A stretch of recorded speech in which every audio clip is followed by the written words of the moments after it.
All right, this is actually take 2 of the intro. I'm live on location today. I haven't done this to this extent before. Yeah. So, camera angles, sound and everything. I'm like, it's not my home field advantage today. You did a great job. Thanks, Faraj. Thank you. And there, you heard him. I'm here at Transcend Dental with Dr. Faraj Edher here. Let's just get into it, sir. So we started chatting. We got 2 minutes in and we aborted. We're back to it. It's been 2 years. The anniversary's just passed 3 months ago. It's been a whirlwind, you've said. Yeah. So what, top of mind, what pops out as sort of, let's start on the challenges. Like what did you sort of face in those first 2 years that that is noteworthy? Thinking back on the 2 years, I'd say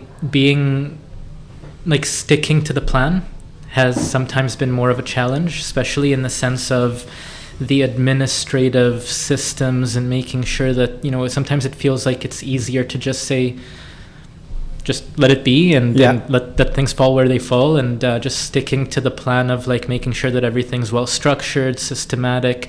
Building a solid foundation is how I constantly think of it. Mm-hmm. It requires a lot of initial work, and through this whirlwind it becomes sometimes appealing to just ignore that side of things and just let things be. So a little bit of just evolution, right? Yeah, things kind of fly at you and unperceived things. You've been you're crazy busy, right? You've got BC Study Club. It's been 5 years since that's begun as well. How are things going on that front? I see there's all sorts of new things happening. You got a website going. Yeah, no, it's been amazing. The community we've built at the BC Dental Study Club is probably something I'm the most proud of.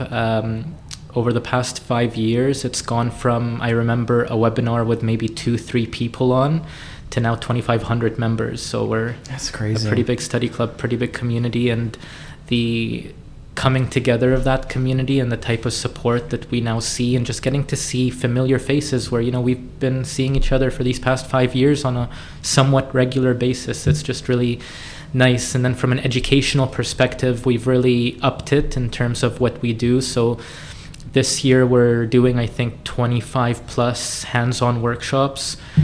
We've launched our full year implant curriculum, which we started this year as well. We're in the process of actually finalizing a space to build out an educational facility for the study club, so that we can do more there. So that's been really cool. So you're not gonna have enough time to practice. What's sort of the schedule? The end game there? Where are you getting pulled to these days? Yeah, no, I definitely want to continue practicing for the foreseeable future. And the reason being, I feel like that's a must to be a good educator. Sure. It's especially if I'm educating on the things I talk about, which is a lot of times clinical dentistry. I have to do it, and I have to be up to date on how it's best done, what the evidence is, what the technology is about. So, and I just love it. I truly love the procedures that I get to do. And I think what I've tried to do to time manage is I try to focus a lot more on doing clinical dentistry with procedures that I very much enjoy doing, and trying to minimize doing other things that I don't enjoy as much from a clinical perspective. Yeah. But I still see patients at least 3 to 4 days a week. Yeah. So that's specialized dentistry, right? You've really kind of honed in and marketed yourself as, what you're doing, right? Yeah, even within the specialty, obviously I'm a prosthodontist, so even within prosto, there's so much that you can do and so many different procedures. So even within the specialty, I'm trying to find the things that I think I'm enjoying the most, which ultimately means I become better at, and then focus on those and allow for time to do other things. And what are those things, Rajli? My two, it's well, there's two, maybe three, there's maybe five. Yeah. I'd say definitely full mouth reconstructions. To me, that's life-changing for patients, and I just love the process. And we've got a pretty nailed down system for doing these full mouth reconstructions for patients. and then getting to see that final outcome within a few, weeks, maybe a couple months, is amazing. Smile makeovers is still something that I very much enjoy, because it requires so much detail. It's so easy for smile makeovers to actually somewhat make things worse than better. So it requires a lot of attention to detail, which is something that's stressful, but the type of stress that I enjoy. Yeah. And third, I would say, is probably implant reconstructions. Yeah. I still very much enjoy implant reconstructions, whether it's a single anterior tooth, where again you have to be very specific as to how you do it to get the optimal aesthetic outcomes, or the more complex implant reconstructions. Yeah, you like those slam dunkers, like the game changers for somebody, like the life-changing stuff that, obviously following your Instagram and your social media. It's the stories, right? You're changing lives. That's meaningful work, right? Yeah, it's super rewarding. It really is. Like, even when you get patients that aren't necessarily the type that share that with you, where they're going to necessarily like start crying or even like openly communicating how impactful it is, you see it. Yeah. So even with those patients that don't necessarily say it, you see it as you follow them over time after completing these treatments, where their personality transforms. They come back as like much more confident people. They start to talk to you about how their career's taken off or their relationships have taken off, and that's a very, very rewarding part of it, just to have had a little part in that journey for them, cool. Right? Yeah. And I guess, by nature, like you're handling challenges, right? You're getting referrals and things. That's fun. I would imagine that's a lot of fun. I love it. I love it. I genuinely mean this when I say a lot of people will hear this and think I'm saying it for the podcast, but I genuinely mean it. I say this to our team as well, and they see it. I think that I genuinely enjoy challenges and I enjoy stressful situations, because to me, it's almost like a game where it's like the more challenging it is, the next level's unlocked, right? So I enjoy the challenges of whether it's clinical stuff or just day-to-day stuff, operational stuff. You're a water guy, obviously, right? You've talked about this before, but what are you doing to just chill out, like spend some time just relaxing? This morning, before heading over to meet you here, because I'm not seeing patients today, I just had a jiu-jitsu training. So how long have you been doing that? I think approaching maybe 4 to 6 months or so, doing it like consistently, and I love it. I love it. It's like there's no way you can think of anything other than what you're doing, so you disconnect from it all. And then jiu-jitsu as a martial art is a very strategic game. So have you ever done or tried? I've watched. I've always I've wanted to join something. It's cool. Just you're probably an MMA fan too, watching UFC. Just the things, like it's very technical. I think, and the deeper you get into it, the more you realize like it's a puzzle, right, on the ground with humans. And it's made me love watching UFC even more. Because before you'd kind of think, okay, what are they doing? You don't really understand it, but there's some thought behind it. Because you see the good guys and what they do. And they're athletes, man. Oh yeah. To do that for, especially those like title fights where they're 5 rounds, like that's like, I think of like GSP and things like that. Those guys are like machines to do that stuff. It's amazing. What else? Like, is there a lot of travel right now for work? I know you've been like back and forth, like Dubai seems to be the common spot. Like, what's sort of the latest and greatest on that front? So I haven't been to Dubai for educational purposes actually since 2020. So I kind of stopped that at that time. I've been trying to be very intentional this year of like minimizing my time away because of so much that's happening here. What do I have planned in terms of travel? I'm going to be at the ODA in Ontario, so the Ontario Dental Association meeting. I'm speaking there, and then I've tied that with a UFC event in Montreal. Oh, sweet. It's happening the same weekend. So I'm going to speak at the ODA and then head over to Montreal and watch the UFC. What was more of the draw? No, we want to get on I had signed the ODA agreement before the UFC, trying to throw you under the bus. That's cool. What's the card? Who's fighting in that one? Bilal Muhammad, and he's defending the welterweight belt. Oh, that'll be good. And Montreal's fun. Oh yeah, that's it's a cool always city. A good time. Oh, Toronto's alright too. Toronto's good. Yeah, They think my brother's there too, so I'll get to see him and his family. And the center of the world. Yeah. So there's been some changes to the the BC Study Club. There's a website now. Like you've upgraded sort of that digital format. Like you've got a space coming along. You're talking about that. How cool is our local community? PDC just happened. This will air like probably in May at some point. But we're so fortunate with just everybody locally. I think like you've traveled abroad. You've taught everywhere. What could you say to our local community, like here, especially here in Vancouver? We'll say maybe even Alberta. We'll loop Manitoba and Winnipeg into that, but there's some talented and passionate people here. Oh yeah. I think we've got a great dental community. I genuinely mean that, because contrary to what you hear when you just listen superficially, because sometimes honestly when you listen superficially about what the dental community is like, you hear about how competitive it is and how everyone's like just looking out for themselves, and I haven't seen that in reality. What I've actually seen in reality is once you get to know people, once you create that community, especially through our study club, like what I experience day to day, everyone's extremely supportive and wanting others to do well and wanting to share what challenges they've gone through so that maybe someone else can avoid them.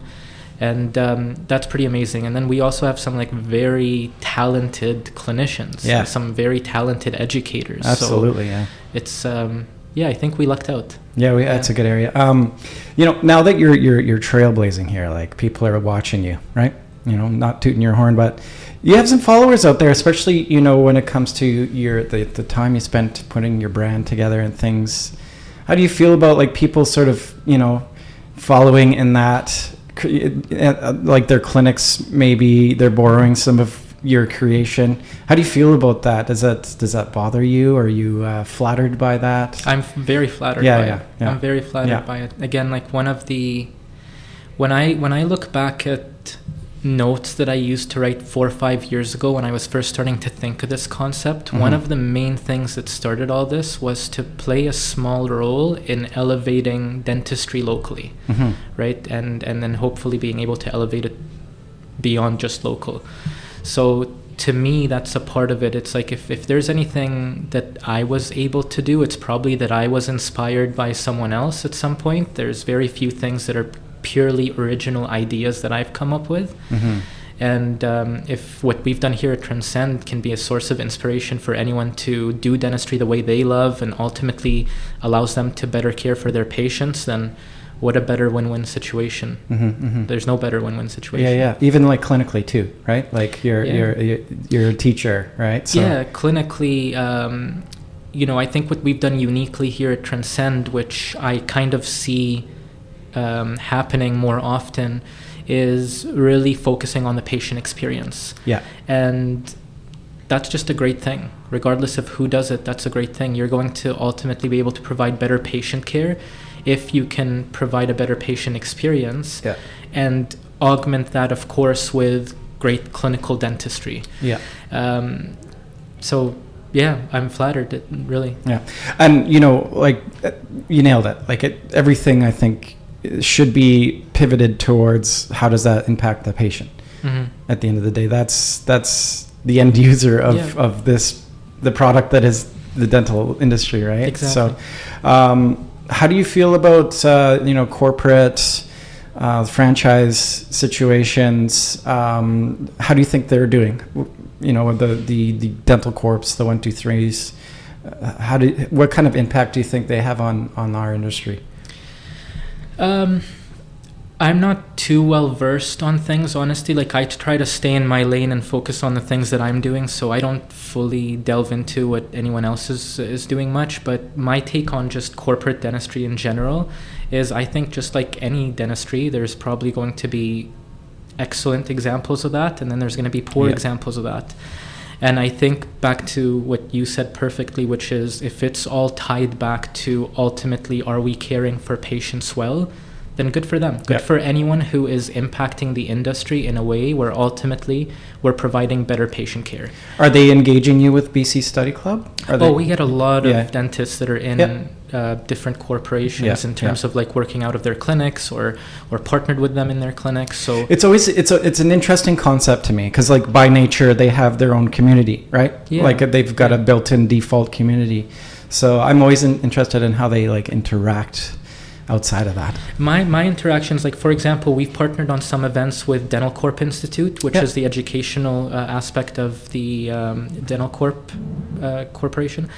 And that's been a great experience, because we even have the chief dental officer, Dr. Glassman. He's coming to Vancouver to do a endodontic program for our study club. So I mean, when these types of corporations are spending the time and effort to educate their community, educate their members, especially educating maybe newer associates that are fresher out of school, and having the incentive both for a growth perspective, but then also to provide patients with outstanding care, like that's an excellent thing. So I think they do a pretty good job with that. And my experience getting to work with corporations in general has been good, because ultimately we're only going to work together if we align on certain things. And when it comes to dental education, our entire purpose is how can we provide dentists with evidence-based, high-quality education that is also practical. That's kind of what our overarching umbrella for Study Club, BC Dental Study Club is like, sure, we want to give people great education, world-class education, so show them amazing things,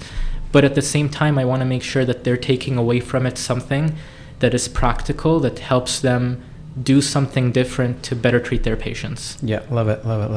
You're such an outward guy. Like, you're such a giving, energy, outward guy. Where are you getting your inspiration from?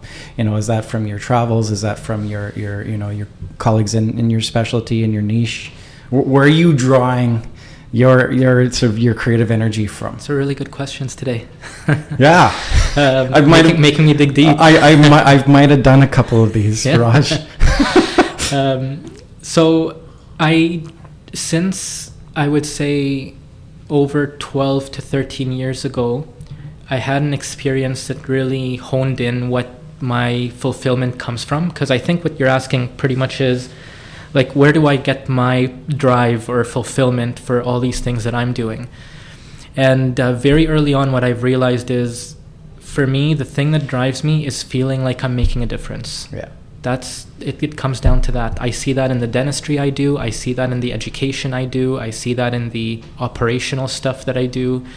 It's what am I doing to hopefully make a difference, and hopefully make that difference be a positive impact on things. And as long as I'm seeing that trajectory, and as long as I'm seeing that path where what I'm doing today, the work that I'm putting in, the outwardly stuff that I'm giving, if it's contributing to accomplishing that, which is to make a positive difference to others, that's what drives me. That's kind of what wakes me, where I wake up in the morning excited to do the stuff I do, because I'm like, okay, that's one step closer to making an even bigger difference, and then one step closer to, and it's a never-ending chase. What's your thought process? As in, to me, that's you're taking yourself out of the moment and looking at big picture.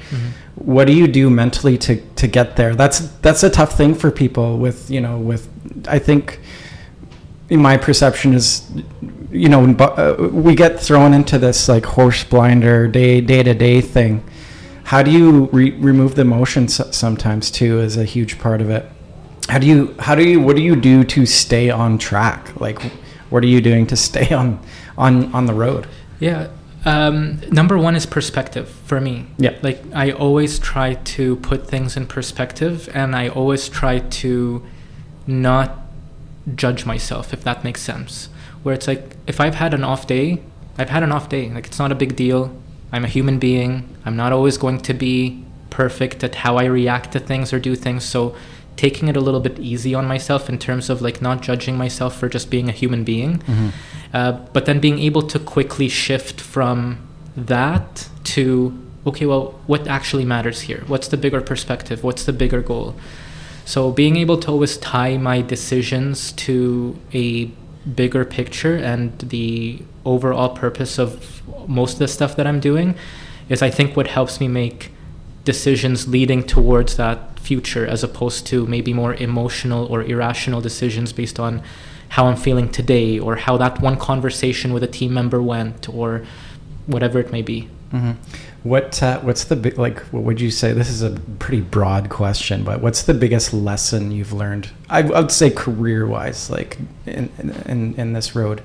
What sort of what's informed sort of your maybe even like a top three, your like badge of honor almost, like lesson.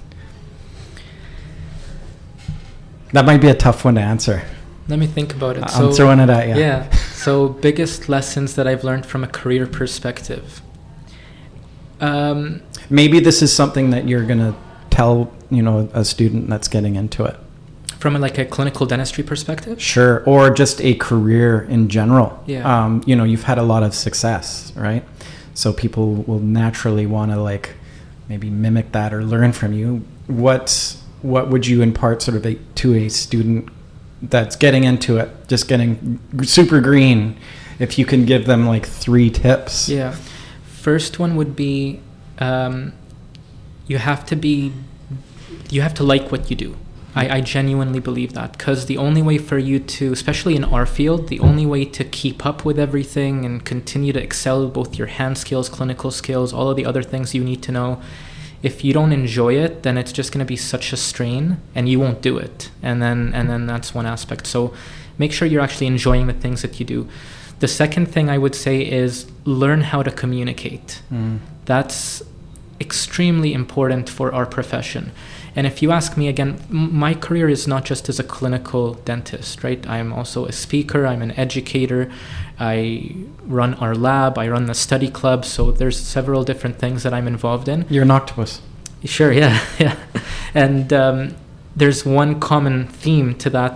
There's a common body to the arms of the octopus, and that one of those things is communication, right? So learning how to communicate with others is such an important skill that requires us understanding that our sole way of communicating is not the right way. And I think that's a general statement that can be made about everyone. We all have our unique ways of communicating, and that doesn't mean they're wrong, but they're certainly not right for everyone we communicate with. So we have to learn how to communicate with empathy. And for younger, let's say, people in their careers, getting started into clinical dentistry, that's extremely important for how we communicate with patients. Being able to communicate with them in a way that they'll resonate with and not just what we think is the best way to say something or explain it is extremely important. But then if you start getting into having your own clinic, managing team members, working on larger projects that require a lot of collaboration, you'll realize that those same communication skills are crucial for being able to do things correctly, because at the end of the day we're dealing with human beings, and our way of dealing with human beings is through communication. So learning how to communicate, and that's something that takes intentional effort and practice. Yeah, I totally agree with that. That's very well put. What would you say to ego? There's some big ego out there. Does that get in the way of that? Is that a hurdle for hurdle for connection? And I like the way your mind thinks, because I like how you've tied that question to what I was just saying. Because as I was saying that, I thought of ego. Yeah. I thought of ego because 100%. When I said that the way that you communicate is not always going to be the right way, that is ego. Yeah. Right. That is purely ego, and it's not a bad thing. Like, I don't think ego is a bad thing, but it certainly is a hindrance to growth. Yeah. Right? It's not, if you're not willing to let go of certain aspects of the ego, then you're going to reach a cap of growth much quicker than if you are able to let go of the ego and just let things be and understand that you're constantly learning, improving, not always right, things that you need to do better. That unlocks a lot more potential for growth. Humility. Yeah. Is that tough sometimes? Because there's a lot of folks out there doing some really cool stuff. Where does that come from, do you think? Where does the ego come from? Well, if we delve into things philosophically, the ego is really just ourselves trying to protect ourselves. Sure. That's what it is, right? Yeah. Our ego is there for us to try to protect ourselves from things that we see as potential threats or harm. And I'm sure there's a lot of elements to that, probably childhood experiences that we've gone through, things we've been told by others, things that we've seen from others that may have mirrored onto how we think that human behavior needs to be. And then I think a part of ego is just stubbornness, like just being stubborn in, this is the way I do it and this is the way I'll always do it. And I'm guilty of that too, honestly. Sure, yeah. There's definitely parts of my personality that I know can be better, but I'm just stubborn to the fact that, yep, they could be better, but this part I'm keeping. Yeah, sure. Right? And I think that's okay, right? Yeah, it's okay. It probably, I'll still be consistent and say it probably caps my growth. But you're looking at things from more of like an evidence-based. They're the way that they are because you've seen sort of the same result over and over again. So that's something to be confident about. I think that's where you base your ego. Would that be a good assessment? So repeat that to me. So you're looking at your stubbornness in something might come from the fact that you know the outcome. Yeah, sure, in some scenarios, but what I'm saying is there's probably parts of my personality that my ego holds onto just because I'm stubborn. Sure. So an example of that, I'll give you like a very clear example, and you can ask my team and they'll agree. I have a tendency to come to conclusions very, very quickly, which leads to me sometimes interrupting and reacting quickly. Do you think that comes from you trying to be like efficient in your time? 100%. Yeah. And that's why I'm saying, but I also understand that what we were talking about, which is the fact that the way that you perceive things is not always the right way. So just because I'm thinking I'm being more efficient, well, this probably makes certain people communicating with me think that I'm being short or upset when I'm not. So that's a flaw. But that's one that I'm being stubborn about, and that's just the way I am. Again, like I'm not gonna be perfect, but at least I'm self-aware of where I am, and I'm able to warn people. So I tell my team members very early on, listen, if you feel like I'm responding in this like super analytical, quick way, it is because like I'm trying to get through as many things as possible, as efficiently as possible, and it's not necessarily because I'm being an a-hole, right? So, and I preemptively warn them at least for that aspect of things, and then we are able to get along, because then when I do communicate a certain way with them, they're perceiving it for what it is, where my intentions are good. My intentions aren't that I want to interrupt or that I want to move things quicker than they feel comfortable.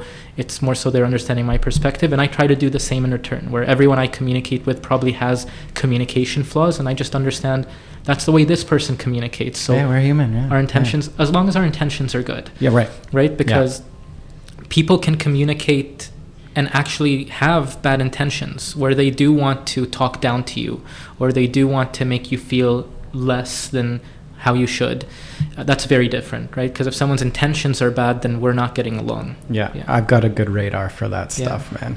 Yeah. What's your ritual in focus, right? Staying, this like your morning, waking up, like what's your zen?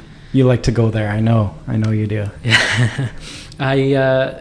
This will probably be surprising to you. I don't have any rituals. Yeah. I've thought about it many times, and I've set goals multiple times to create rituals. I've never been successful at doing them. Yeah. So I literally wake up. If I've got any training to do, then I'll do my training. If I don't have training, then I'm here. I try to get whatever's heaviest on my list of responsibilities done as early as possible, because that's where I find that I'm the most efficient and the most productive. Mm-hmm. And my general way of approaching work is prioritizing. I'm constantly prioritizing, and I think that's just the nature of anyone that has a lot on their plate to be able to efficiently do all of those things. It's you're constantly prioritizing and reprioritizing based on new data that comes in. Sure. So something might have been 10th on my list of priorities, but then something might happen that pushes it up to number 1. Yeah. So on the go, you're constantly trying to prioritize things. To be very honest with you, like I very much enjoy all of the things that I do, that like this is my zen. Yeah. That's a great answer. It really is. I don't feel the need to, breathe and live in the moment, because I feel like I'm enjoying this, so I'm good. I'm good, and I also enjoy the time that I spend with family, and I enjoy the time I spend with friends, and I enjoy the time that I travel and have fun. But like at the times where I'm focused on certain things, because your question was like about focus. If I'm focused on something and I enjoy it, then to me, I'm good to do it. I don't need to kind of take breaks. I don't need to find other things to clear my mind. The problem is finding time to do things that you don't enjoy. Right. Because you've got to do that too. Right. There's a bunch of things I have to do every single day that I hate doing.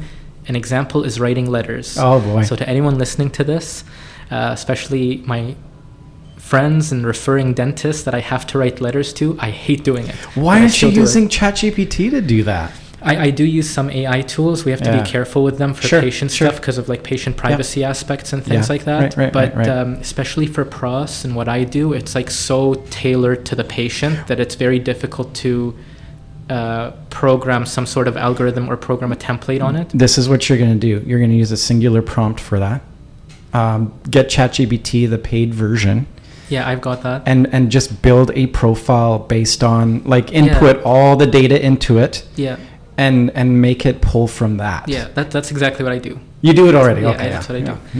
But it still takes time. Sure. Because I've got to review, like, you've got to review it line by line. Okay. Because what do they call it? AI, it's when, like, it makes stuff up. It's like it's a master bullshitter, we'll just say. You have to watch. You do have to watch that, especially for this, where like someone might be making a decision as to which tooth to extract based on this letter that I send. Right. So I have to make sure that AI hasn't randomly made something up, because it does happen probably like 1 out of 20 times. But that means that I still have to read every single word that's put in there. Yeah, fair. But it's a tool. It's an amazing tool. It's a pretty sweet tool. It's taken away our other, because before this, like before utilizing AI tools, and I use AI on an hourly basis. I'm not even going to say a daily basis. On an hourly basis, I'm utilizing AI tools. I'll say me too. Yeah. It's completely changed things in terms of how we used to do it, because before it would be like our team would have to draft these letters, and then I'd still have to review them and change them, and then they'd have to review it after me to make sure I didn't make any like spelling or grammar mistakes, and then they get sent out. Now there's still definitely a part that I have to do, but it's like so much more efficient because of these tools. It's unreal, isn't it? Yeah. That's my segue. What else are you using AI for? Is there any diagnostic tools that you're using? Yeah, so AI is, like, from a clinical dentistry perspective, AI is in our intraoral scanners to allow us to take more accurate scans, right? To know what a tongue is versus what a cheek is, and be able to capture things in a more accurate way. When we talk about implant planning, there's some amazing tools that are being done where now AI will like automatically mark the nerves for you. It'll automatically place the implant where it thinks is best, which is scary, kind of how good it is sometimes. That's amazing. There's like radiographic analysis AI tools to like pick up on certain things in radiographs that you might have missed, or at least prompt you to look at them. So that's from like a clinical dentistry perspective. Smile design, of course. Our lab can use AI quite a bit in terms of like simple designs and things like that. But then where I find it to be even more beneficial to me personally, it's from an operational perspective. Like AI is like a super executive assistant. That's exactly how I see it. It's like a super team of executive assistants. Exactly. And like thinking through ideas, like right now, even just exploring for negotiating a space for our study club. AI has been extremely helpful for me in terms of like, here are my thoughts. What do I actually need? What should I focus on when it comes to what I'm looking for? What should I be negotiating more on? What does the current real estate climate look like to allow me to make certain decisions? Like, you've expert in unlimited fields there to answer your questions. I'm finding that I'm like gravitating more away from my information queries in Google and more GPT. Like it just curates things so beautifully for you. And even like you ask for the articles as well to back up the information too, right? It's what a time we live in, man. And I know you guys on Dentists and On Demand are helping a lot of people with marketing and like all that stuff. So you can imagine what that's going to do from a marketing perspective. Yeah. And this is kind of what I'm starting to think about, and I'd love to hear your thoughts if you have any on it, because what you're saying is you and I are already minimizing our use of search engines like Google, which means like, is all of this effort, and it's definitely not there yet, but I mean in the future, you know how we're so focused on SEO and Google Ads, that's everyone's bread and butter, probably not going to be the case very much longer. 100%. And there's been articles that have come out of universities like Harvard, where look at all this cameras, like the storytelling, the organic feeling stuff will always, like the TV commercial has always been the most powerful form of marketing. So, you know, Dentists on Demand, our primary bread and butter business is going and shooting a high quality storytelling video and using that video on Meta, and using Meta's like crazy awesome demographic tools to target. And it works like a hot damn. And Google's getting more expensive, right?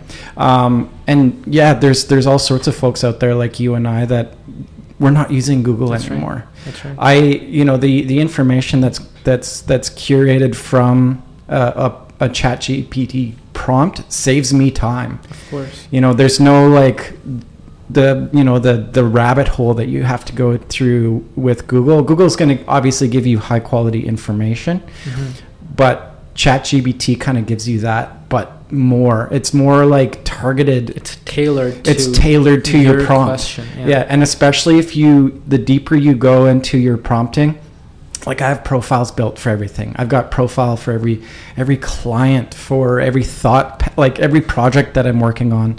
I start a profile on that, and it just pulls from that. And the more you input into that, the better it gets. The more tailored it gets. And you like, that's where it's going. Like, it's going to be really interesting because SEO and Google and that, you know, search engine optimization has been key. Like, what does that mean for websites and things like that? Now it means let's put more video on that website. Let's put more quality content on that website, because, you know, what we're also going to face is like this computer engine, like generated imagery and video. You see it all over social media. That's right? You don't know what's real or not. You're flipping through, and it's going to get better and better and better. So the more genuine, the more organic the piece of content feels. It's all about trust, right? If you want somebody to come in here and do like a full arch case, they better bloody well trust you, right? So that's just in like first them getting to know you on a high quality video where you're telling your story. There's no smoke and mirrors. You're not. Not about the sale, you know. And it's really interesting with the whole marketing and the dental industry right now. Everybody's kind of focused on building their Invisalign portfolio, right? Like it's like it's $1,500 off, you know, and like tooth whitening for life kind of deal. It just, I don't know. That's not our type of client. I'd rather get to know the team and the people that are performing, you know, on a GP level, right? We'll talk about that. It's all about like, why should they keep coming back, you know? Dentistry has always been about like having a dentist for 20, 30 years. And you're going back to their practice and they're looking at the fillings that they did when you're a teenager. That's dentistry to me, not this like sale. In and out. But I get it, right? Everybody like is looking at themselves in the mirror. They're, you know, it's such an important piece. Which is like when you explain it the way you've explained it, it's you're in the branding business, not the marketing business. In the branding business. Which branding is the goal. Branding and awareness. Those two. And branding, I think, turns a lot of people off. The term brand turns a lot of people off, but like the equal word, the synonym, is that the right word? Sure. The synonym to branding is reputation. Right? So building a brand is just sharing your reputation, raising awareness to your reputation. And like if you have folks out there searching for your service, it's all about connection and trust. So by kind of crafting that story and being like, there's no it's non-manufactured. I kind of try and stay away from scripting, to be honest. Yeah. Because if you have to script, you're kind of like manufacturing your story, I feel. So I'll go in and I'll sit with somebody and I'll really I'll ask, it'll be like an interview just like this. Yeah. I'll put the camera on.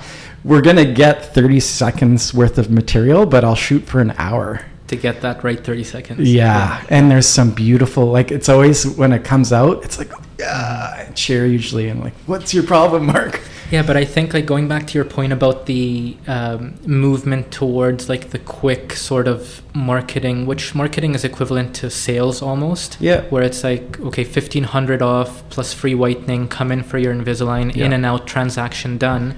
Obviously, the appeal to that is that it's immediate. Yes. So it's if you put out a good marketing campaign, you'll immediately see patients come in, which means you'll immediately see whatever you're looking for in terms of business growth. Yeah.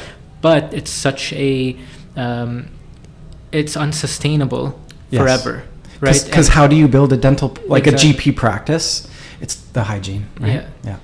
Through hygiene and just in general, if you're constantly, the ultimate goal is for you to build brand where your customer acquisition cost is 0. 100%. Where that's it.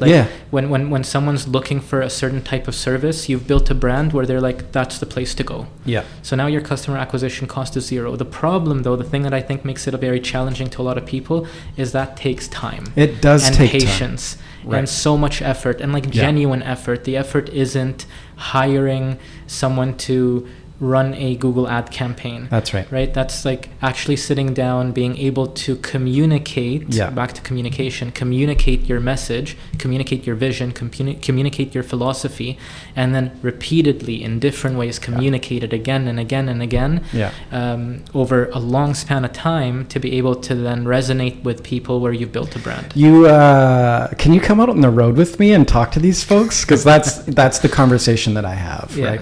It's we talk about conversion, right? Everybody wants to see ROI. I get it, but it takes time to build your awareness. But that's hard. I'll tell you through my experience, it's hard because obviously I do a lot on social media, and I've been doing a lot on social media for 8 years now. Yeah. Right? Consistently. Not as consistent as some other people. I don't say I'm top when it comes to consistency, but regularly enough for the past 8 years.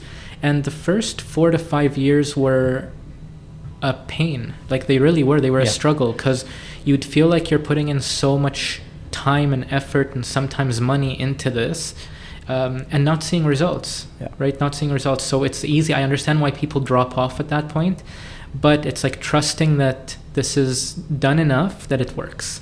And it's like going to the gym, right? Yeah. If you can't, that's for this particular thing. Yes, you can spend a ton of money on Google and you can see results right away, but it's expensive, right? So, building this awareness and building your branding will save you on your patient acquisition over, it'll bring everything down. But then how important is authenticity to the brand? It's so important. We're medical professionals. Yeah. We're not, you know what I mean? Because you can't keep up something inauthentic forever. Yeah. So it has to be authentic for you to just be able to do it forever, because it's just authentically what you believe in. And it stems from what you're doing chairside with a patient. Yeah. And if it's not coming from there, that's typically not our type of client.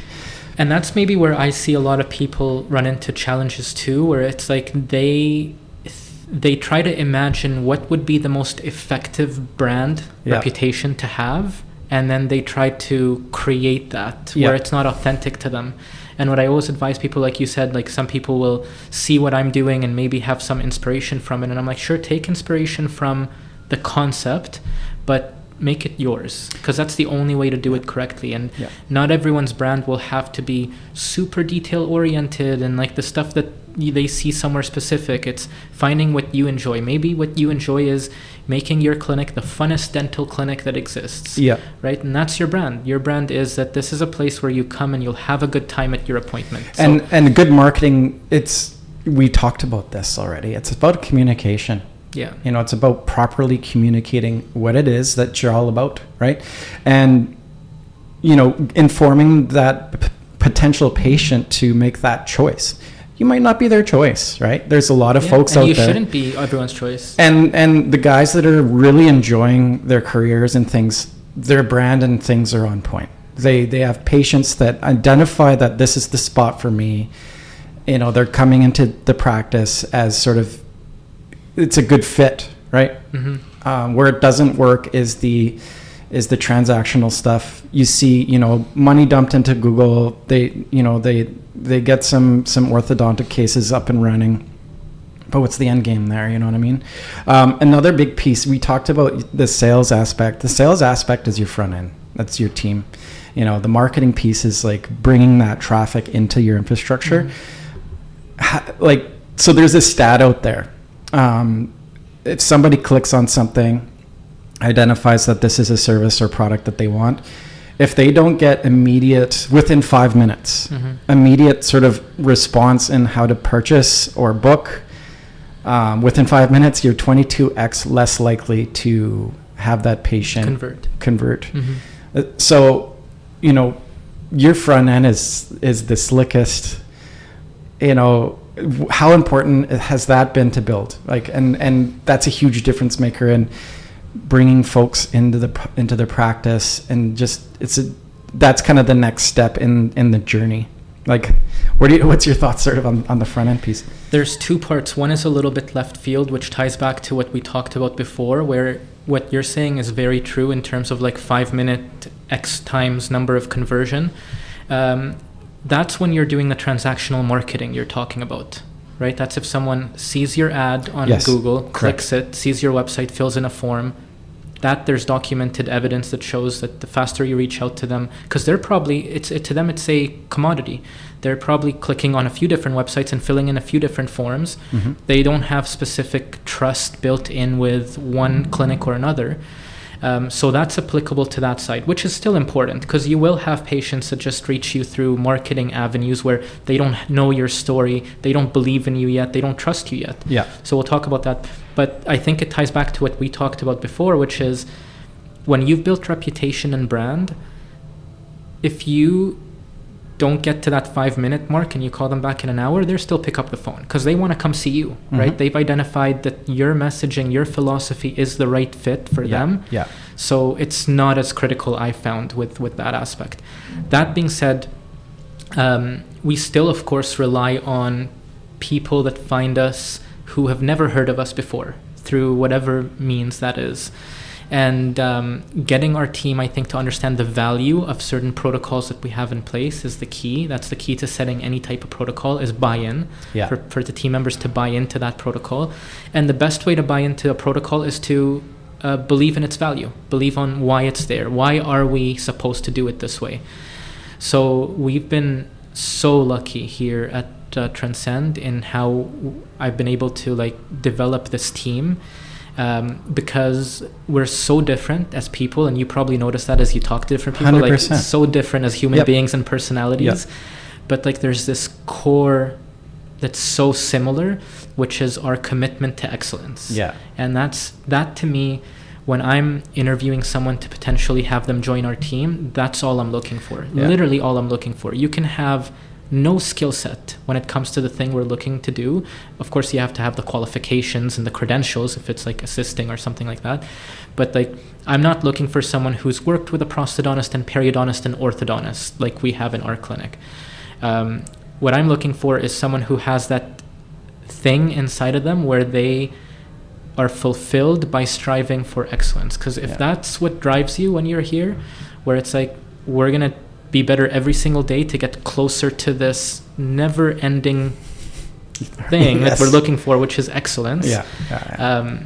It becomes so much easier to do the things you're talking about, which is set really clear protocol. If we get someone that submits an inquiry form, we have to get to them as immediately as possible. If someone sends us a referral, we want to reach out to them as quickly as possible. And then all of the different protocols that are set into place to make that experience for anyone contacting us as good as it can be. How grateful have you been to have the team that you have? What does that mean to you? If you were to ask me what is the one thing that I'm the most proud of out of everything that I've created at Transcend and just my career as a whole, I can easily, hands down, very quickly tell you that the answer is my team. Yeah. Yeah. That's how much it means to me. I'm not tooting your horn. I feel it when I walk through this door. Yeah. And I genuinely mean that. That's the thing that I'm the most proud of, because I think that is the thing that is the most valuable. Yeah. Out of everything we've created, the thing that is the most valuable is the type of team that we've been able to create that aligns on this philosophy of uncompromising quality, motivation for excellence. And I think the way we've done it's also been very special in the sense that we're extremely hard on each other, because that's how you strive for excellence. You have to be hard on each other as a team. And I'm not just saying me being hard on someone, they're hard on me back, and they're hard on themselves as well within each other, but in such a positive and healthy way. In such a positive and healthy way where we're hard on each other because we know that it takes pressure every day to get better every day. But what we always talk about as well is every single person under this, in these walls, is good enough to be here, or else they wouldn't be here. And that's what I find is sometimes a lot of the challenge in this, where you're wanting to push your team to excellence, and that can be just demotivating, where every day you're trying to focus on the things that need to be improved, because that's what we talk about all day, every day, things that need to be improved. It can be demotivating because it's like, okay, well, am I doing anything right? And it's important for everyone to have that seed inside of them where that's a given. It's a given that you're doing a lot of things right.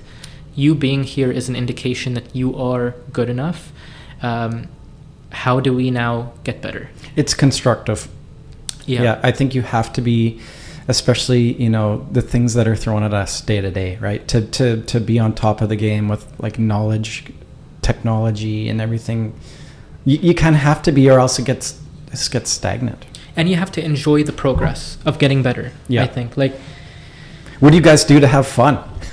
Well, we're going to Grouse tomorrow. Oh, nice. Snowshoeing as a team. Yeah. So we have team building events. Yesterday we had a half day. No, not yesterday. Wednesday we had a half day workshop, communication workshop.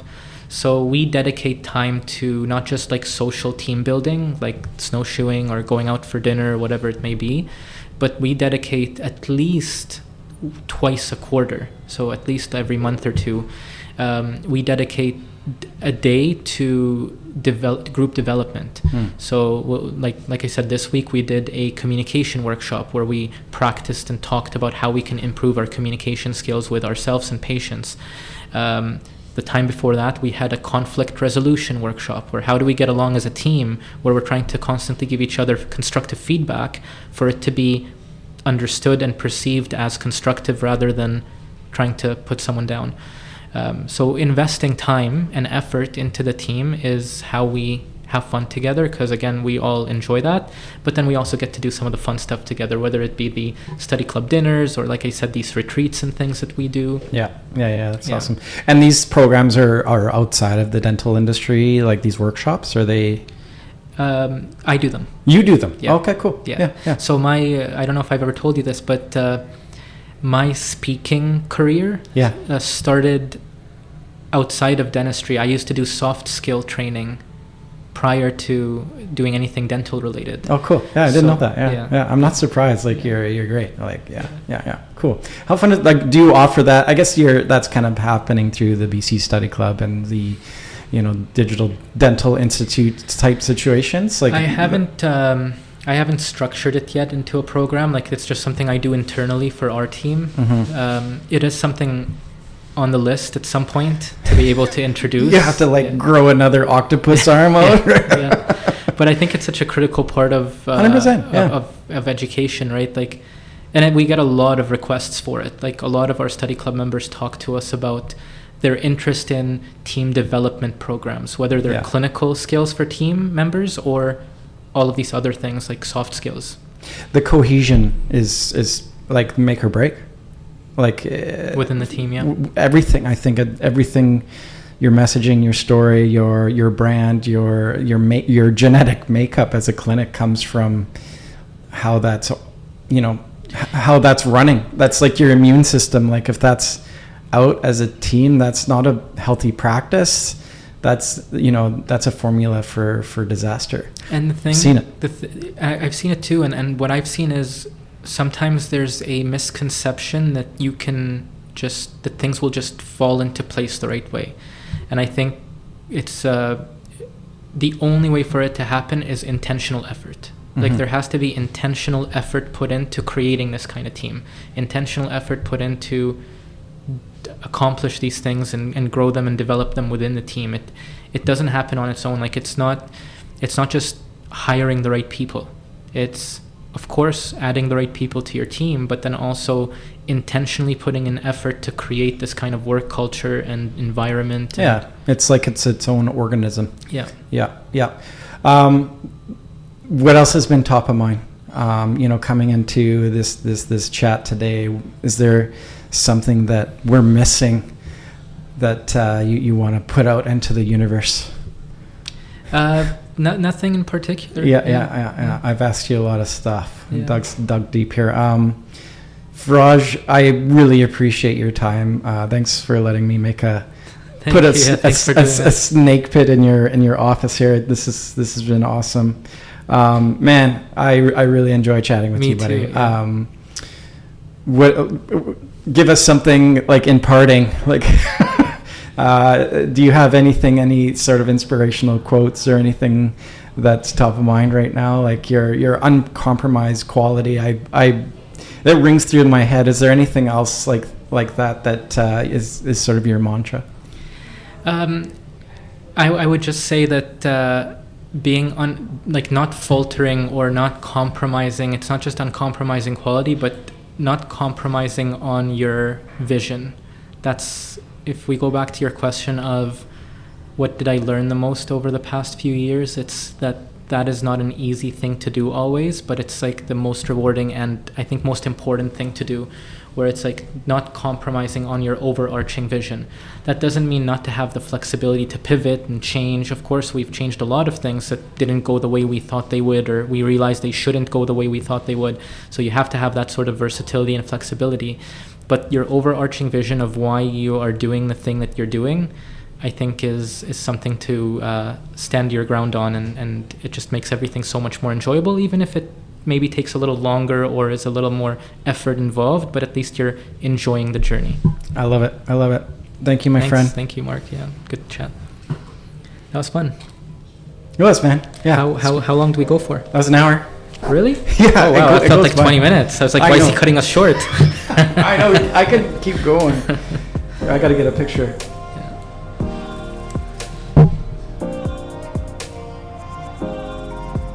Beautiful, man. Thank you. Thank you so much, man. I was looking forward to this one. Yeah, let's do it more often. Yeah, no, we should. Like, I'd love to do it on the regular. Like,